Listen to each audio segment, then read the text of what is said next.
Hello students, welcome to Educate. Today we'll be studying आपकी class 12th NCERT history में जो आपकी history की सेकंड बुक है जो थीम्स इन इंडियन हिस्ट्री का पार्ट 2 है उसका हम थीम 5 यानी कि चैप्टर 5 पढ़ेंगे and the name is through the eyes of the travellers. तो हमें ये क्लियर होना ज़रूरी है कि हम यहाँ तक पहुँचे कैसे। वी हैड लुक्ड एट सबसे पहले मोहनजोदारो, हड़प्पा, अगर आप हिस्ट्री की फर्स्ट बुक को भी इंक्लूड करें। इससे पहले जो बुक थी उसमें जो हमने चैप्टर देखा था, last chapter that we had looked at previously just before this was about Buddhism, philosophy etcetera.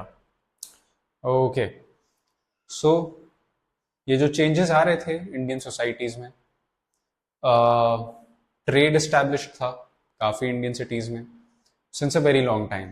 Not only if we talk about the Mauryan period, Vedic period, जब पुराण, धर्म सूत्र, धर्मशास्त्र लिखे गए, या फिर जब गौतम बुद्ध और king Ashoka, all these kings when they were born, Cholas, Pandyas, chiefs and chieftains, chiefdoms which they were ruling on, उस टाइम पे भी ट्रैवलर्स होते थे जो अलग अलग दूर दूर देशों से आते थे और यूजुअली ट्रेड करने आते थे, किसी सिलसिले में आते थे।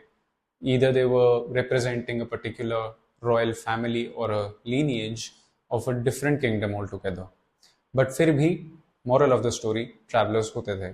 और ये जो ट्रैवलर्स थे ये इंडिया के बारे में बहुत कुछ लिखा करते थे उस टाइम पे कि what is it that they think India is all about. तो इस वजह से we come to the chapter through the eyes of travellers, perceptions of society. Okay, जैसे कि if we just a little if we want to recap, we have studied about the time when the Varna system was strictly imposed on the people, and particularly after Manusmriti, a very controversial text, and at the same time many travelers, Chinese travelers specifically, had written about Nishadas, Chandals, Shudras, and the outcasts or the so-called outcasts at that point in time. Basically, we get to know a lot about the society this way.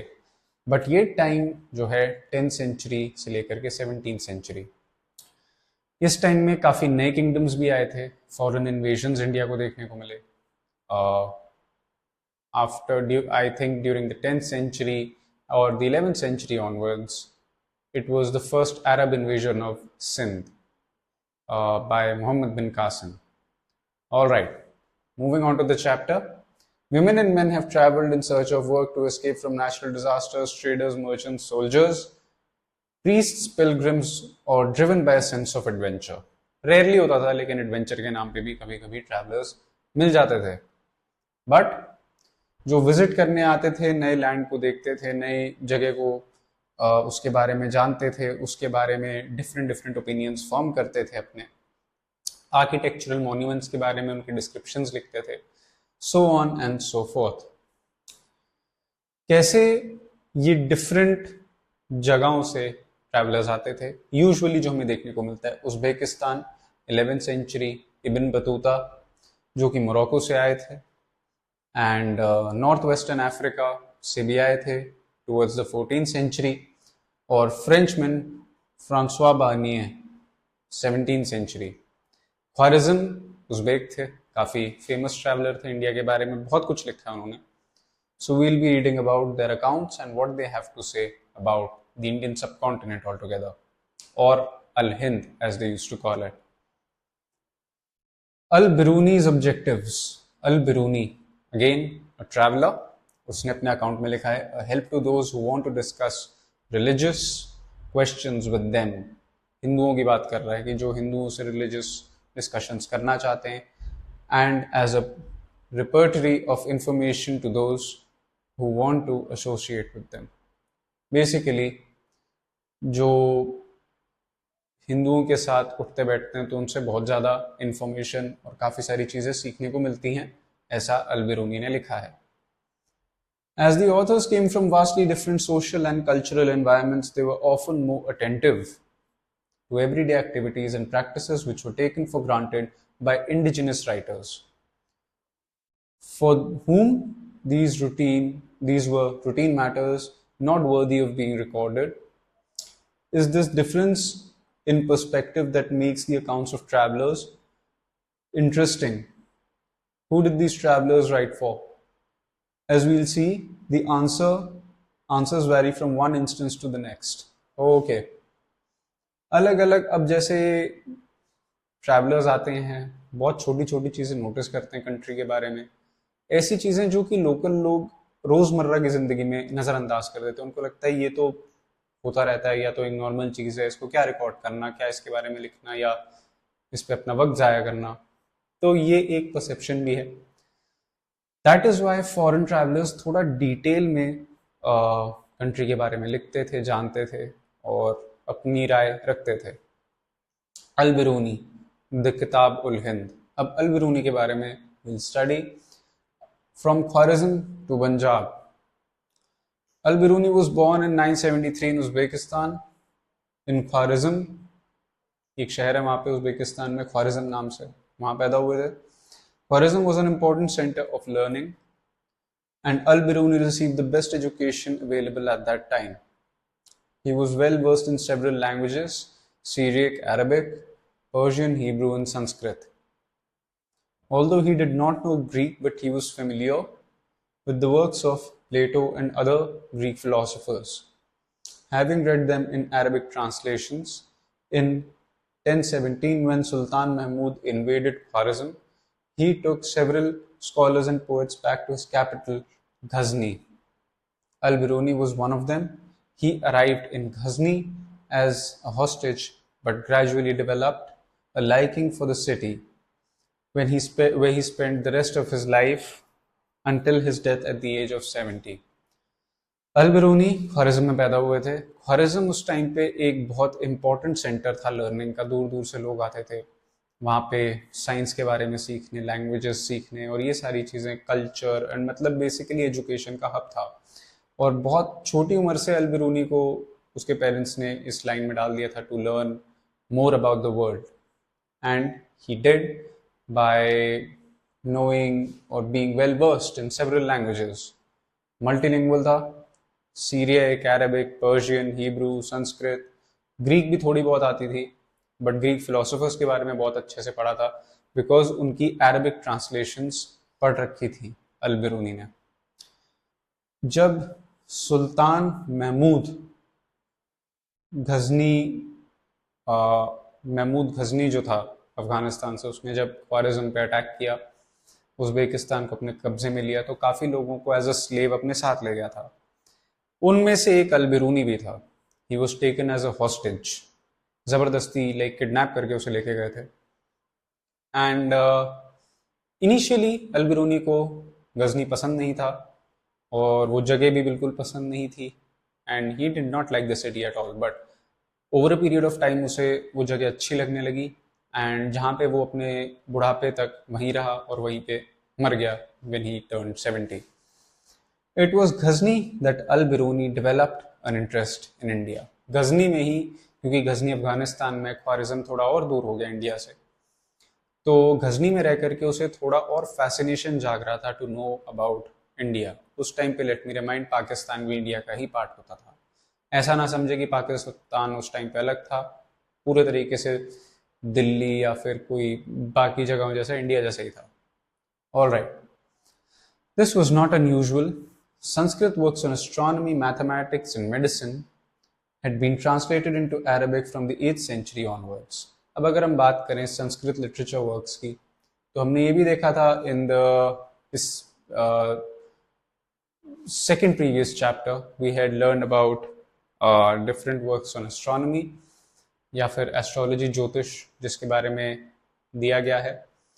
और mostly Atharvaveda में है, ऋग्वेद में भी है, अपने अपने उपवेदों में, और 6 दर्शनों में से एक माना गया था. मतलब बहुत इंपॉर्टेंट था. ये सारे वर्क्स बहुत ज़्यादा फेमस थे संस्कृत के, on astronomy, philosophy, medicine, Charaka Samhita and Aryabhata, zero etcetera. इन सब के बारे में Arabic translation 8th century onwards ही अवेलेबल हो गई थी.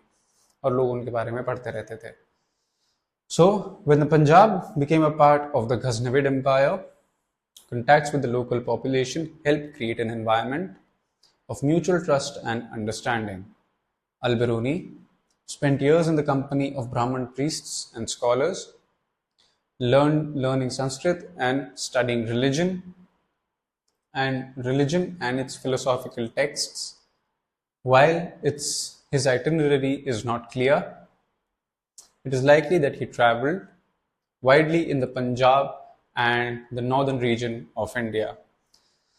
तो पंजाब उस टाइम पे गजनविड एम्पायर का एक पार्ट था. गजनी ने अपने अंडर ले लिया था और साथ के साथ वहाँ पे अल-बिरूनी ने बहुत ज़्यादा डिफरेंट पंडितों से, पुजारियों से, ब्राह्मणों से डिस्कोस करता था, बात करता था वेदों के बारे में, रिलीजियस मैटर्स के बारे में, उनके बारे में डिस्कस करना, to know more about Indian religion and everything.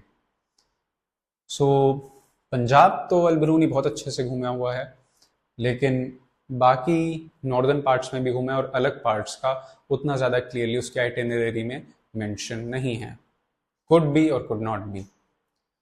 Travel literature was already an accepted part of Arabic literature by the time he wrote.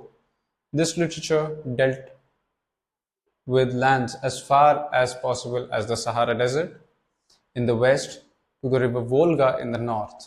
Russia में रिवर वोल्गा, सहारा डेजर्ट में यानी कि अफ्रीका में इतना दूर लिखा हुआ है जो अरबिक लिटरेचर में फेमस था, written by Al-Biruni. Now translating texts, sharing ideas. तो इसमें हमें देखने को मिलता है Al-Biruni's expertise in several languages allowed him to compare languages and translate texts.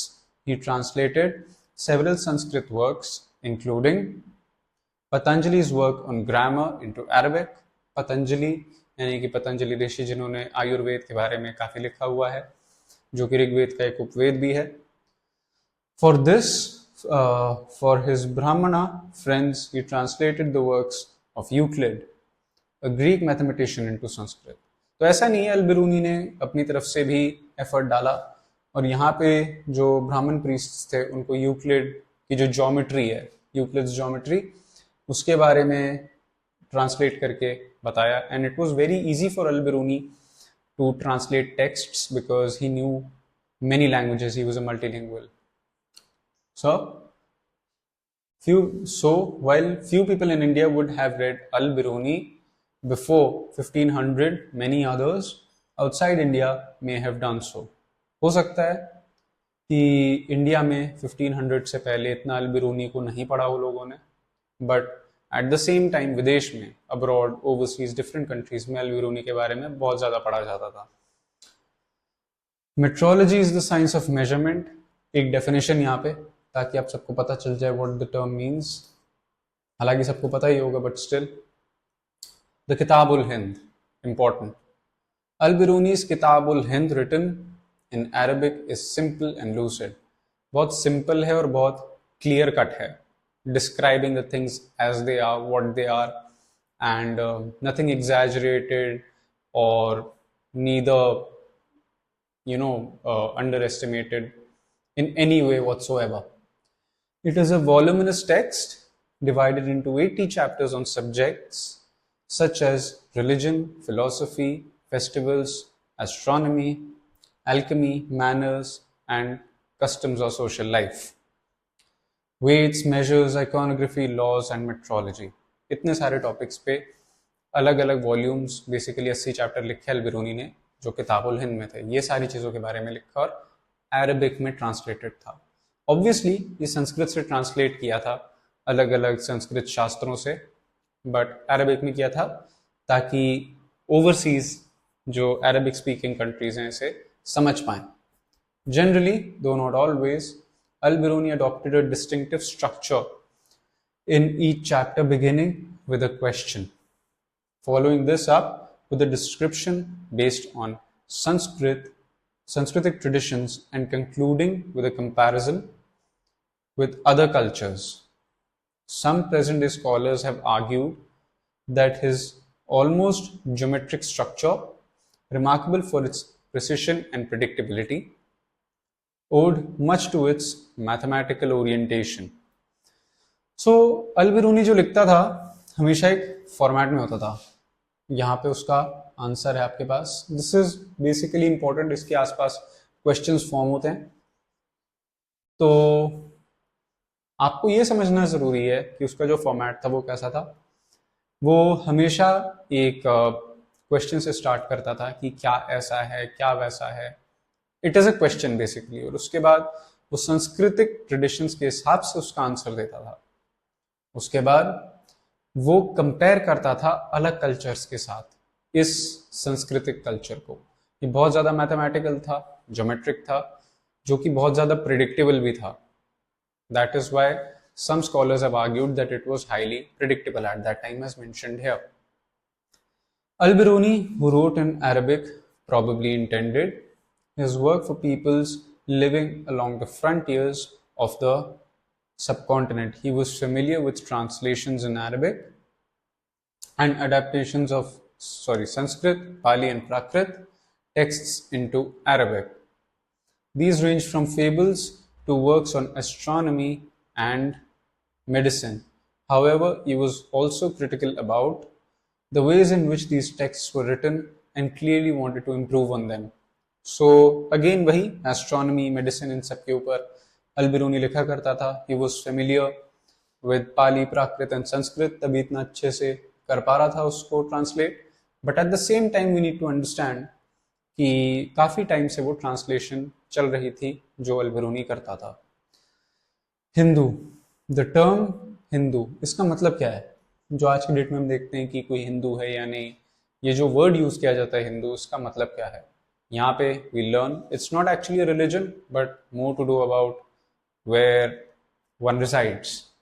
So the term Hindu was derived from an old Persian word used in somewhere around 6th or 5th centuries BCE, referring to the river of Sindh. और उसके आसपास का जो area था, सिंध के आसपास जो रहता था, उसे सिंधु कहा जाता था. और सिंधु से धीरे धीरे अब जैसे चाइनीज थे वो होंदू बोलते थे, तो होंदू, होंद, और अरबिक लोग इस जगह को अल हिंद के नाम से जानते थे बिकॉज वो स प्रोनाउंस नहीं कर पाते थे, या फिर उस लैंग्वेज में जो स था, एस, वो साइलेंट हो चुका था. दैट इज वाई हिंद नाम पड़ा. और धीरे धीरे हिंदुस्तान, जो कि एक पर्शियन नेम हुआ. It was a Farsi term given to us by the Persians and also encouraged by the Mughals because Turkic, Arabic और ये जो वेस्टर्न लैंग्वेजेस थी उस टाइम पे, वो सब हिंदुस्तान या अल हिंद से सब स्टार्ट हुआ था. Because relatively Arabia is closer to the Indian subcontinent if you compare it to Turkey और Turkey countries. So that is why trade Arabian countries के साथ काफ़ी पुराना इंडिया का चलता आ रहा था. Coffee trade which even predates the origin of basically Islam as a religion. So that is why. So यहाँ पे उसकी डेफिनेशन दे रखी है. ओके, ये हम यहाँ पे देखते हैं कि अल-बिरूनी का एक एम ये भी था साथ के साथ कि जिस तरीके से संस्कृत टेक्स्ट्स लिखे हुए थे वो थोड़े टैंगल्ड थे और समझने में थोड़ा प्रॉब्लम हो सकता था. So he clearly wanted to improve on the way in which these texts were written. अल-बिरूनी का एक पर्सनल व्यू पॉइंट ये होता था. इब्न बतूता और उसकी Rihla, it was written by him. He penned down Rihla. Ibn Battuta very famous traveller, एक काफी famous song में भी उसके ऊपर गाना बना हुआ है बॉलीवुड का. An early globetrotter, traveler और काफी पुराना traveler. Ibn Battuta's book of travels called Rihla, written in Arabic, provides extremely rich and interesting details about the social and cultural life in the subcontinent in the 14th century. This Moroccan traveler was born in Tangier into one of the most respectable and educated families known for their expertise in Islamic law or Islamic religious law, also known as Sharia. True to the tradition of his family, Ibn Battuta received literary and scholastic education when he was quite young. Unlike most other members of his class, Ibn Battuta considered experience gained through travels to be a more important source of knowledge than books. Basically, Ibn Battuta Tangier Morocco में पैदा हुआ था. एक ऐसे family से belong करता था जो कि रिलीजियस इस्लामिक लॉ लोगों को प्रीच करते थे, सिखाते थे और उसमें एक्सपर्ट्स थे, उसके बारे में डिस्कोर्स देते थे. एंड उन्हीं की देखा देखी इब्न बतूता बचपन से ही बहुत ज़्यादा literary works, basically like literature. He used to study a lot about philosophy, religion, etc. And उसकी जो स्कूल की एजुकेशन थी काफ़ी कम एज से शुरू हो चुकी थी. जो बाकी के उसके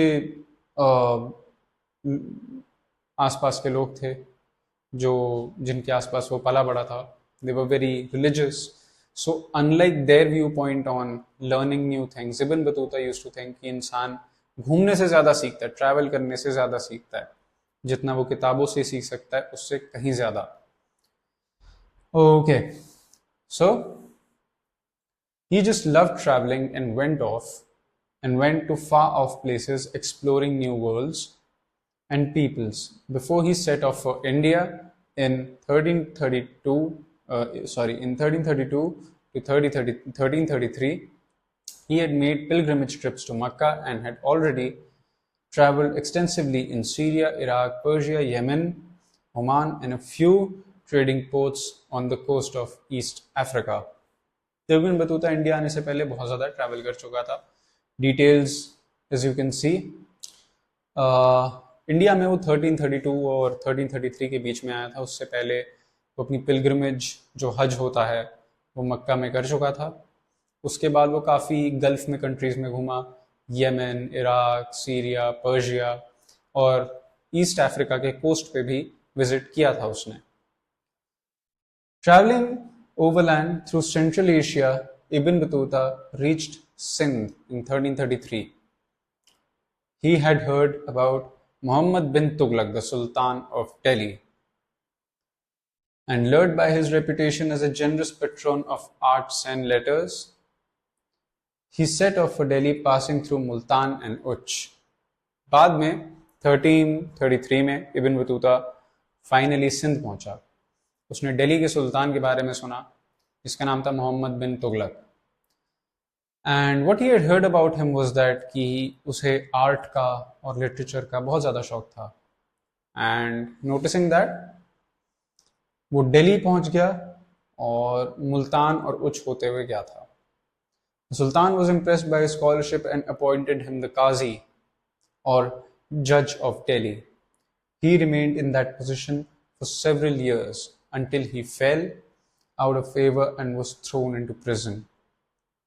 Once the misunderstanding between him and the Sultan was cleared, he was ordered in 1342 to proceed to China as the Sultan's convoy to the Mongol ruler.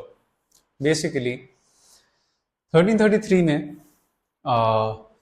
जैसे ही इब्न बतूता दिल्ली आया, उसने अपना टैलेंट बताया and he was a big fan of the Sultan because he heard about the Sultan being a patron of arts. And उसकी knowledge और scholarly achievements को देख करके सुल्तान बहुत ज़्यादा इम्प्रेस हुआ और उसे दिल्ली का काजी बनाया. काजी यानी कि जज. फिर कोई थोड़ी मिसअंडरस्टैंडिंग हुई उसकी and he fail out of favour and so he was thrown into prison. अब जेल में उसे फेंकने के बाद जब वापस से चीज़ें सॉर्ट आउट हो गई तो सुल्तान साहब ने बाहर निकाला उसको और बोला कि चलो मेरा काम करो और मेरे एक मैसेंजर बन के, मेरे दूत बन के तुम जाओ चाइना. किसके पास? मंगोल रूलर्स के पास, चंगेज खान और उसकी family. So that's what happened. With the new assignment Ibn Battuta proceeded to the Malabar coast through central India. From Malabar he went to the Maldives where he stayed for 18 months as a qazi. but eventually decided to proceed to Sri Lanka. अब जहाँ जाते थे काजी बन जाते थे. आप यहाँ notice करिए, अब नई असाइनमेंट मिली after coming back from China. Ibn Battuta proceeded to the Malabar coast towards Kerala. From Malabar he went to the Maldives. फिर वहाँ से मॉलडीव्स भेजा गया, जहाँ पे वो 18 महीने रहा और वहाँ पे भी काजी की पोस्ट मिली, यानी कि जज बन गया. But eventually decided to proceed to Sri Lanka. लेकिन फिर वो श्रीलंका गया. He then went back once more to the Malabar coast and the Maldives, and before resuming his mission to China, visited Bengal and Assam as well. अब वापस China जाने से पहले दोबारा Malabar coast, then Maldives, then Bengal, then Assam. He took a ship to Sumatra, and from there another ship to the Chinese port town Zaitun, known today as Guangzhou. Guangzhou, China. Okay, so he traveled a lot basically. फिर finally he reached Guangzhou and उसके बाद वो China बहुत ज़्यादा घूमा और जैसे ही वो चाइना से पहुंचा he also went to Beijing but did not stay long. Beijing में वो ज़्यादा नहीं रुका.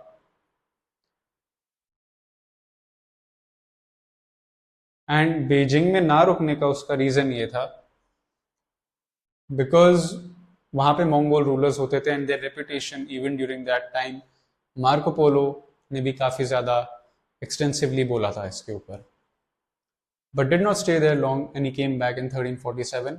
His account is often compared to that of Marco Polo who visited China and also India from his home base in Venice in the late 13th century.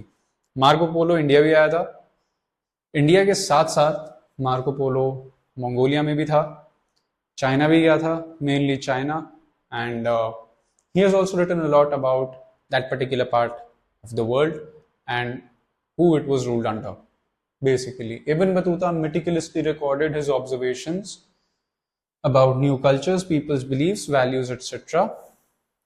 We need to bear in mind that this globetrotter was traveling in the 14th century when it was much more arduous and hazardous to travel than it is today. According to Ibn Battuta, it took 40 days to travel from Multan to Delhi and about 50 days from Sindh to Delhi. The distance from Daulatabad to Delhi was covered in 40 days, while that from Gwalior to Delhi took 10 days. Okay. उस time पे Ibn Battuta जब travel इतना करता था और उस time के जो अकाउंट्स हमें देखने को मिलते हैं, चाहे वो मार्को पोलो के हो, इब्न बतूता के हो, अल-बिरूनी के हो, तो वी नीड टू अंडरस्टैंड कि उस टाइम पे जो ट्रैवलिंग थी आज की डेट की ट्रैवलिंग से बहुत ज़्यादा डिफरेंट थी, बहुत मुश्किल थी, बहुत कठिन थी और काफ़ी जगहों पे जाना, दूर दूर जाना कई दिन लग जाते थे. जैसे कि मुल्तान से दिल्ली 40 दिन, सिंध से दिल्ली 50 दिन और ग्वालियर से दिल्ली 10 दिन और दौलताबाद से दिल्ली दोबारा 40 दिन. सो द लोनली ट्रैवलर क्यों इतना मुश्किल होता था उसका थोड़ा एक आइडिया यहाँ में देखने को मिलेगा. Robbers were not the only hazard on long journeys. The traveller could feel homesick or fall ill. This is an excerpt from the Rihla. Rihla, written by Ibn Battuta. I was attacked by the fever and I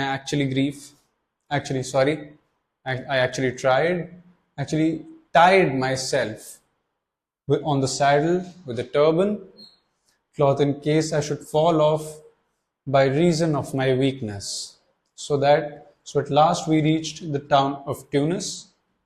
And the townsfolk came out to welcome the Sheikh and the son of the Qazi. On all sides they came forward with greetings and questions to one another, but not a soul said a word of greeting to me, since there was none of them I knew. I felt so sad at heart on account of my loneliness that I could not restrain the tears that started to my eyes and wept bitterly. But one of the pilgrims, realizing the cause of my distress, came up to me with a greeting. तो अल-बिरूनी sorry, Ibn Battuta एक बार जब travel कर रहा था, उसने कहा उसे इतनी वीकनेस हो रही थी, उसे लग रहा था वो सैडल से गिर जाएगा, यानी कि हॉर्स बैक से गिर जाएगा। एंड फाइनली जब वो पहुंचा तो वहां पे बेसिकली एक मीटिंग थी, काजी और उसके बेटे को सब ग्रीट करने आ रहे थे, सारे लोकल लोग, to greet such important figures. And यही एक एक्सर्प्ट है कि उसको किसी ने भाव नहीं दिया इब्न बतूता को, और उसे बुरा लग गया, वो रोने लग गया। उसको रोता देख कोई और आ गया और उसे चुप कराने लगा, और फिर वो शांत हो गया। सो traveling was also more insecure. Ibn Battuta was attacked by a band of robbers several times. In fact, he preferred traveling in a caravan along with companions, but this did not deter highway robbers. While traveling from Multan to Delhi, for instance, his caravan was attacked and many of his fellow travelers lost their lives. These travelers who survived, including Ibn Battuta, was severely wounded. उस time पे डाकू डकैत बहुत होते थे मुल्तान से दिल्ली के रास्ते में खास करके, और बहुत ज़्यादा लूट मार होती थी। और एक बार इब्न बतूता के साथ भी होता कि उसने बहुत मार खाई थी और बहुत मुश्किल से जिंदा बचा था, इसलिए उसे ग्रुप में ट्रैवल करना, कैरावान में ट्रैवल करना पसंद था। The enjoyment of curiosities. As we have seen, Ibn Battuta was an invertebrate traveler who spent several years traveling through North Africa, West Asia, and parts of Central Asia. He may even have visited Russia, the Indian subcontinent, and China before returning to his native land, Morocco. When he returned, the local ruler issued instructions that his stories be recorded. वापस जब गया तो जो local ruler थे उन्होंने कहा कि इसकी स्टोरीज रिकॉर्ड करी जाएं, क्योंकि बहुत ज़्यादा एक्सटेंसिवली ट्रैवल किया और बहुत एक्सट्रीमली डेलिकेट डिटेल्स हैं इसमें। So that is why. If you look at the map right over here, ये दिल्ली, हांसी, सरस्वती, अबोहर, अजदान, मुल्तान, ऊजा, Indus river and this and that, ये पूरा एक रूट बताया गया है। All right.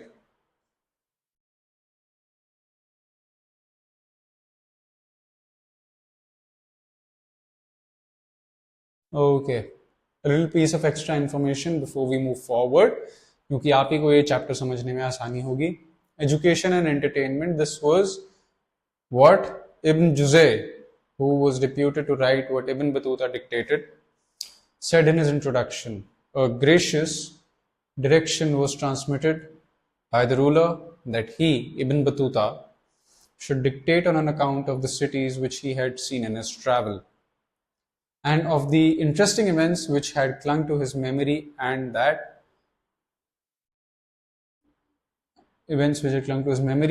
he should speak of those whom he had met, of the rulers of countries, of the distinguished men of learning, and their pious saints. Accordingly, he dictated upon the subjects a narrative which gave entertainment to the mind and delight to the ears and eyes, with a variety of curious particulars, by the exposition of which he gave edification, and of marvelous things by referring to which he aroused interest. बहुत interesting तरीके से बताता था और बहुत extensively और बहुत impressive तरीके से लोग इसे समझते भी थे, पढ़ते थे, and it was delight to the eyes and ears. तो जब इब्न बतूता वापस गया था तो रूलर ने ऑर्डर दिया था कि उसके जो ट्रैवल की स्टोरीज हैं उसे रिकॉर्ड किया जाए। In the footsteps of Ibn Battuta. All right. In the centuries between 1400 and 1800, visitors to India wrote a number of travelogues in Persian. At the same time, Indian visitors to Central Asia, Iran, and the Ottoman Empire also sometimes wrote about their experiences. These writers followed the footsteps of Al-Biruni and Ibn Battuta and had sometimes read these earlier authors. Among the best known of these writers were Abdul Razak Samarkandi, who visited South India in the 1440s, Mahmud Wali Balkhi, who travelled very widely in the 1620s, and Sheikh Ali Hazin, who came to North India in 1740s. Some of these authors were fascinated by India, and one of them, Mahmud Balkhi, even became a sort of sannyasi for a time.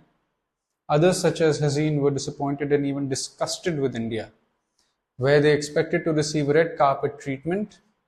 Most of them saw India as a land of wonders. काफ़ी सारे travellers ने India के बारे में बहुत कुछ लिखा है. Central Asia, Persia, Ottoman empire, Turkey countries, Middle East, जैसे कि अल बिरूनी, इब्न बतूता को देखा देखिए, और उनके साथ साथ काफ़ी सारे और ट्रैवलर्स भी थे जिन्होंने इंडिया के बारे में अपनी अपनी राय दी, अपने अकाउंट्स लिखे और बहुत बातें बताई, जैसे कि अब्दुल रज़ाक समरकंदी 1440s में, महमूद वली बल्खी जिसने बहुत ज़्यादा ट्रैवल किया था 1620s में, शेख अली हजीन जो नॉर्थ इंडिया आया था 1740s में. काफ़ी सारे ट्रैवलर्स को इंडिया बहुत पसंद आया था. बल्कि एक टाइम तक तो सन्यासी भी बना था एक तरीके का. And on the other hand हजीन was not very impressed with the country. Okay,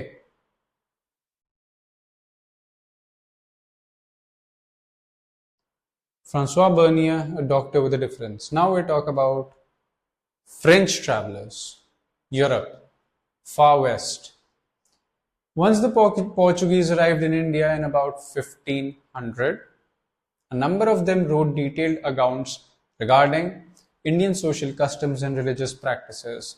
Portuguese ने बहुत ज़्यादा इंडिया के बारे में लिखा था और काफ़ी सारे लोग जैसे कि जेसुइट रोबर्टो नोबेली ने इंडियन टेक्स्ट्स को, जो संस्कृत टेक्स्ट थे, उन्हें बहुत ज़्यादा यूरोपियन लैंग्वेजेस में, ना ही सिर्फ पोर्चुगीज़ में बल्कि French and Latin languages like Italian और लैटिन इटसेल्फ ऑल्सो, उसमें भी ट्रांसलेट किया था. साथ में जो सबसे फेमस पोर्चुगीज राइटर हैं जिसको कंसिडर किया जाता है, दैट इज डुआर्टे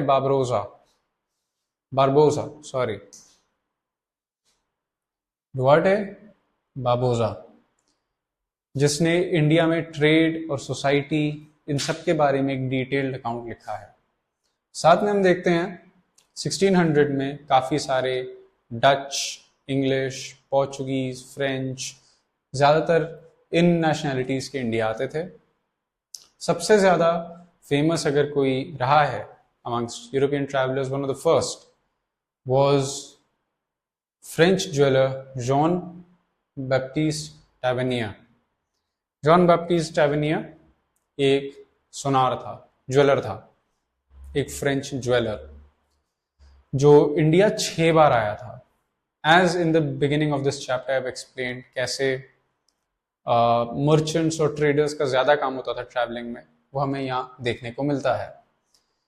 वो बहुत ज़्यादा ट्रेडिंग और जो इंडिया की कंडीशंस थी as compare to Iran, Ottoman empire और आसपास की जो मिडिल ईस्ट कंट्रीज थी, उनसे कंपेयर करके उसे इंडिया बेटर लगता था when it came to trading skills and साथ में जो कंडीशंस थी, ट्रेडिंग कंडीशंस. कुछ ट्रैवलर्स जैसे कि एक इटालियन डॉक्टर था मनुची, वो इंडिया तो वापस गया ही नहीं, और सॉरी इटली वापस नहीं गया, इटालियन था, डॉक्टर था, इटालियन डॉक्टर, वो इंडिया में ही स्टे किया, वापस नहीं गया, didn't go back to his own country. Francois Bernier, जिसके बारे में ये हेडिंग है, एक फ्रेंचमैन था, वो भी एक डॉक्टर था just like Manucci, but Bernier was French, और वो एक फिलोसोफर भी था और एक हिस्टोरियन भी था. एट द सेम टाइम वो मुगल एम्पायर आया था अपॉर्चुनिटीज़ की सर्च में, एक नई लाइफ की सर्च में. जैसे आज की डेट में इंडियंस जाते हैं Canada, US, Europe in search of better opportunities, ठीक उसी तरीके से बर्नियर इंडिया आया था in search of a better opportunity. वो 12 साल था इंडिया में 1656 से लेकर के 1668 तक, and he was very close to the Mughal court. Mughal court के साथ बहुत क्लोज संबंध थे उसके. साथ में जो सबसे बड़ा बेटा था शाहजहां का, दारा शिकोह, जिसको औरंगजेब ने मरवा दिया था उसके छोटे भाई ने, वो उसका डॉक्टर और फिजिशियन भी था. अब लगता नहीं देख के कि बर्नियर साहब इतने अच्छे डॉक्टर रहे होंगे, वरना उनका तो पेशेंट मर ही गया था. एंड वो बहुत ज़्यादा एक इंटेलेक्चुअल भी था बर्नियर, साइंटिस्ट भी था, और दानिशमंद खान के साथ काम करता था, जो कि एक आर्मीनियन नोबल था, आर्मीनिया का रहने वाला था दानिशमंद खान। उसके साथ बर्नियर काम किया करता था मुगल फोर्ट में। अब ईस्ट और वेस्ट के कंपैरिजन की बात हो रही है, तो ये कैसे कंपेयर किया जाता था, क्या इस कंपैरिजन का सेंस था और किस लेवल तक इसे हम ठीक माने, we'll look at it over here. Bernier traveled to several parts of the country and wrote accounts of what he saw, frequently comparing what he saw in India with the situation in Europe. Obviously India है तो अपनी home country से, जहाँ से उसका जहाँ पे उसकी पैदाइश हुई है, उसका नेटिव लैंड, उससे जाहिर सी बात है कंपेयर करेगा। एंड वो बेसिकली अपना जो ज़्यादातर काम था, वो जो किंग होता था, किंग लुई द 14th, उसको अपना काम डेडिकेट करता था Bernier. The king of France, and many of his works were written in letters to influential officials and ministers. ज़्यादातर वो जो खत लिखता था, लेटर्स लिखता था, बहुत बड़े बड़े मिनिस्टर्स और इन्फ्लुएंशियल ऑफिसर्स को भेजता था। और हर बार एक तरीके से अगर देखा जाए तो बर्नियर इंडिया को एक बहुत ज़्यादा ब्लीक कंपैरिजन में देखता था यूरोप के मुकाबले। वो यूरोप को बेटर मानता था और उसका जो असेसमेंट है वो कभी कभार एक्यूरेट भी नहीं था। और जब उसका काम पब्लिश हुआ बर्नियर का, तो फ्रांस में बहुत ज़्यादा पॉपुलर हुआ। बहुत कम लोग उस टाइम पे इतना ट्रैवल करते थे because it was very risky. इस वजह से उस टाइम पे बहुत नई चीज़ होती थी to know about different countries, और बहुत जल्दी फेमस हो जाते थे। So travelling with the Mughal army, Bernier ने बताया है कि मुगल आर्मी के साथ ट्रैवल करना कैसा एक्सपीरियंस होता था उसके लिए। वो कई बार आर्मी के साथ ट्रैवल करता था, एंड ये उसका एक एक्सेप्ट है जब उसे कश्मीर जाना पड़ा था मुगल आर्मी के साथ। तो उसको एडवाइस करी गई, वो अपने एक्सेप्ट में लिखता है कि उसको 2 तुर्कमन हॉर्सेस साथ रखने थे। I also take with me a powerful Persian camel and driver, a groom for my shoes, a cook and servant to go before my horse with a flask of water in his hand according to the custom of the country. I am also provided with every useful article such as tent of moderate size, a carpet, a portable bed made of 4 very strong light canes, a pillow, a mattress, round leather tablecloths used at meals, some few napkins of dyed cloth, 3 small bags with culinary utensils, which are all placed in large bag, and this bag is again carried in a very capacious and strong double sack or net made of leather thongs. This double sack likewise contains the provisions, linen and wearing apparel, both of master and servants. I have taken care to lay in a stock of excellent rice for 5 or 6 days, consumption of sweet biscuits flavored with anise, a herb of lime and sugar. Nor have I forgotten a linen bag with this small iron hook for the purpose of suspending and draining dahi or curds, nothing being considered so refreshing in this country as lemonade and dahi. So, written by Francois Bernier. यहाँ पे हम देख ही सकते हैं जो European लोगों की writing होती थी और ट्रैवलर्स जो हैं वो इंडिया और उसकी जो इमेज है यूरोपियन लोगों के लिए, प्रिंटिंग और जो सर्कुलेशन होता था, कैरिकेचर्स, कार्टून्स, आर्टवर्क, उसके जरिए जल्दी फैलता था थोड़ा। 1750 के बाद जब इंडियंस ने और खास करके शेख इतिसामुद्दीन और मिर्ज़ा अबू तालिब जब यूरोप गए और उन्होंने इस इमेज को देखा कि यूरोपियंस ने उनके बारे में क्या लिखा है, वो उनके बारे में क्या सोचते हैं, तो उन्होंने अपने वर्जन्स भी लिखने शुरू करे ताकि सच्चाई थोड़ी पता चले लोगों को। बर्नियर का जो काम था वो 1670 से लेकर के 1671 तक it was translated into English and it was released in other languages also, for example Dutch, German and Italian within the next 5 years.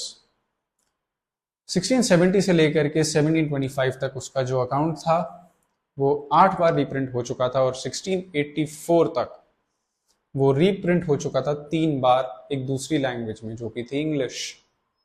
This was marked in contrast to the accounts of Arabic and Persian, which circulated as manuscripts and were generally not published before 1800. तो इस वजह से बहुत जल्दी circulate हो रहा था Francois Bernier का काम. So, making sense of alien world, Al-Biruni and the Sanskritic tradition. Alien world, एक नई दुनिया, अनजान दुनिया जिसके बारे में अल-बिरूनी नहीं जानता था, उस जगह पे पहली बार आना, उसके बारे में लिखना, उसके बारे में सोचना और देखना कि क्या लिखना चाहिए और उसकी जो परसेप्शन है उसे फॉर्म करना, ये सारी चीज़ें. Overcoming barriers to understanding. अब बीच में बैरियर्स जाहिर सी बात है बहुत होंगे. एक अलग जगह से अल-बिरूनी बिलोंग करता है. इंडिया एक अलग सब कॉन्टिनेंट था, लैंग्वेज अलग, कल्चर, रिलीजन टोटली अलग, तो ये सारी चीज़ें, फिलॉसफी भी डिफरेंट, हर चीज़. जैसा कि हमने देखा है जो ट्रैवलर्स होते थे वो जो सब कॉन्टिनेंट है, जो नई कंट्री में वो पहुंचे या किसी कॉन्टिनेंट में पहुंचे हैं, उसको अपनी नेटिव कंट्री से बहुत ज़्यादा कंपेयर किया करते थे. बहुत एक नेचुरल टेंडेंसी सी एक बनी हुई थी. Each traveller adopted distinct strategies to understand what they observed. Al-Biruni, for instance, was aware of the problems inherent in the task he set himself in. He discussed several barriers that he felt obstructed understanding. काफी सारे barriers थे. पहला barrier जो था वो था language. Sanskrit बहुत ज़्यादा डिफरेंट है अरबिक और पर्शियन से, और उसमें जो आइडियाज़ हैं वो बहुत ज़्यादा एक लैंग्वेज से दूसरी लैंग्वेज ट्रांसलेट नहीं करे जा सकते. फॉर एग्जाम्पल, हम सबको पता है संस्कृत कैसी लिखी जाती है. संस्कृत में सिलेबल्स ज़्यादा होते हैं. फॉर एग्जाम्पल, ये संस्कृत लिखी है मैंने, और ये मैंने देवनागरी में लिखी हुई है. ठीक है. संस्कृत में त्र, ज्ञ, व, र, य, ल, अंग, क, ख, ये सारे बहुत एक्सट्रीम फोनेटिक्स होते हैं और इनको प्रोनाउंस कर पाना मुश्किल होता है. वेयर एज इन अरबिक में व नहीं होता. ऑलराइट. पर्शियन और अरबिक में व नहीं होता. वो कैसे लिखते हैं? व प्रोनाउंस करते हैं. At the same time we all know कि राइट टू लेफ्ट लिखी जाती है, तो वो तो एक जाहिर सी बात है ही. और अरबिक में प एग्जिस्ट नहीं करता. प और व, और साथ में पर्शियन और अरबिक दोनों में ट, ड, ये नहीं यूज करे जाते. ये एग्जिस्ट ही नहीं करते लेटर्स. दैट इज वाई अल-बिरूनी ने बहुत ज्यादा लैंग्वेज को एक बड़ा बैरियर माना था, क्योंकि यस इट इज ट्रू, बहुत डिफरेंट लैंग्वेजेस हैं और इनके आइडियाज और कॉन्सेप्ट्स एक लैंग्वेज से दूसरे लैंग्वेज में ट्रांसलेट करना बहुत मुश्किल हो जाता है. दूसरा बैरियर जो था वो था रिलीजन और कस्टम्स. हिंदुइज्म बहुत अलग है. जो हिंदू रिलीजन है या फिर जो नेटिव लैंड का जो लोकल कस्टम्स थे, कोई भी पूजा पद्धति हो, शैव, वैष्णव, शक्त, एनीवन, वो इस्लामिक और वेस्टर्न रिलीजन से, जुडाइज्म से, क्रिश्चियनिटी से बहुत डिफरेंट है. जो सेल्फ अब्जॉर्प्शन और कॉन्सिक्वेंट इंसुलैरिटी है लोकल पॉपुलेशन की, वो तीसरा बैरियर था. बेसिकली जो अपने आप में ही रहना, दूसरे लोगों से कम इंटरैक्ट करना, ये बहुत बड़ा प्रॉब्लम थी. What is interesting is that even though he was aware of these problems, Al-Biruni depended almost exclusively on the works of Brahmins, often citing passages from the Vedas, Puranas, the Bhagavad Gita, the works of Patanjali, Manusmriti, etc. to provide an understanding of the Indian society. Al-Biruni के काम में ये problem है, local लोगों से interact करने में उसको बहुत प्रॉब्लम होती थी. एंड थर्ड बैरियर उसके हिसाब से यही था. First language, second religion, third local लोग. अब अगर हम बात करें तो उसने आखिरकार कैसे इन बैरियर्स को ओवरकम किया. वो ऐसे किया कि जितने भी ब्राह्मण थे, पंडित, पुजारी, शास्त्री, इन सब के साथ बैठता था और शास्त्रों के बारे में जानता था कि मनुस्मृति और धर्मसूत्र, धर्मशास्त्र, पुराण, वेद, उपवेद, उपनिषद, ये सब क्या बताता है इंडियन सोसाइटी के बारे में. और उसी के ऊपर बेस्ड उसका एक नोशन बन चुका था अबाउट इंडियन सोसाइटीज, और उसी को ट्रांसलेट करके वो समझ पाया था इंडिया को जितना जान पाया था। Al Biruni's description of the caste system. अब अल बिरूनी का वर्ण सिस्टम या कास्ट सिस्टम पे क्या टेक था, उसने ये कंपेयर करने की कोशिश करी कास्ट सिस्टम को, जो उसने अपने काम में लिखा, ट्रांसलेशंस में लिखा, कि लोगों को अच्छे से ऐसे समझ में आए कि वो कंपेयर कर रहा था। उसने कंपेयर करने के तरीके से समझाए, ऐसी अप्रोच उसने ली है। जैसे कि एंशिएंट पर्शिया में सोशल कैटेगरीज होती थी, knights, kings, princes, monks, fire priests, Parsi जो प्रीस्ट्स होते थे, लॉयर्स, फिजिशियंस, एस्ट्रोनॉमर्स और साइंटिस्ट्स, पेजेंट्स और आर्टिशियंस बॉटम में आते थे। तो उसी तरीके से, उसी अप्रोच के साथ अल बिरूनी ने समझाने की कोशिश करी है कास्ट सिस्टम को, ताकि लोगों को थोड़ा समझ में आ सके। उसने एक कंपैरिजन ड्रॉ करने की कोशिश करी है, similarity between the social structure of India and also of Persia, so that Western people could understand more easily. उसने ये सोचा कि जो सोशल डिविजन्स थे वो सिर्फ इंडिया में नहीं थे, ये कुछ यूनिक नहीं था, ये इस्लाम में और काफ़ी जगहों पे भी एग्जिस्ट करता था।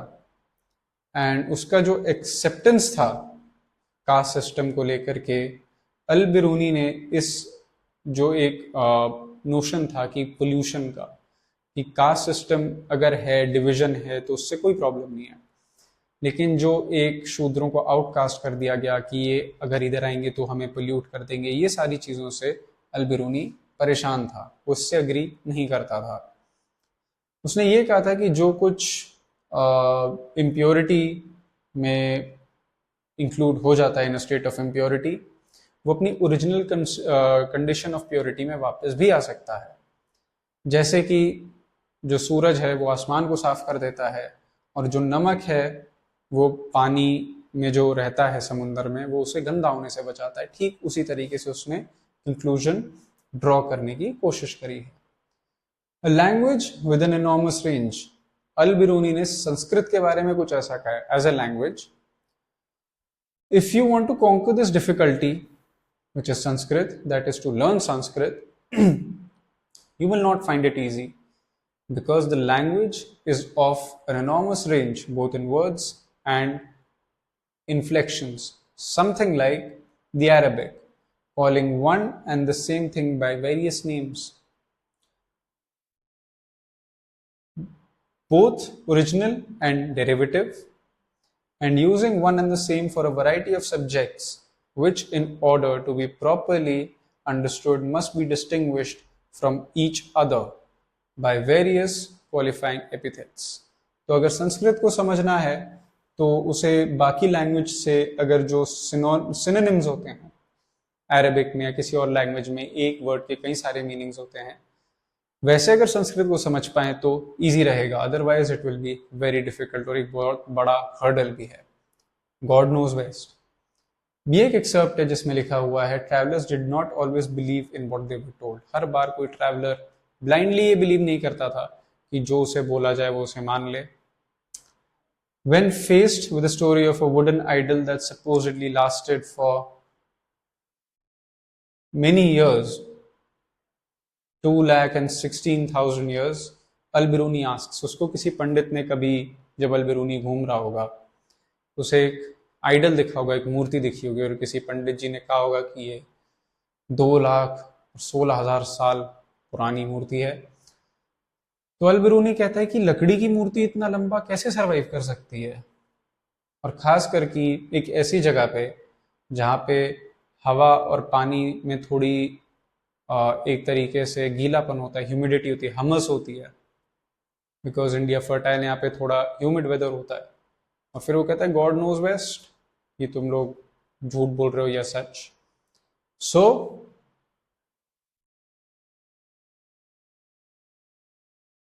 this was the first part of the theme 5 in class 12th NCERT history, और चैप्टर का नाम था through the eyes of travellers.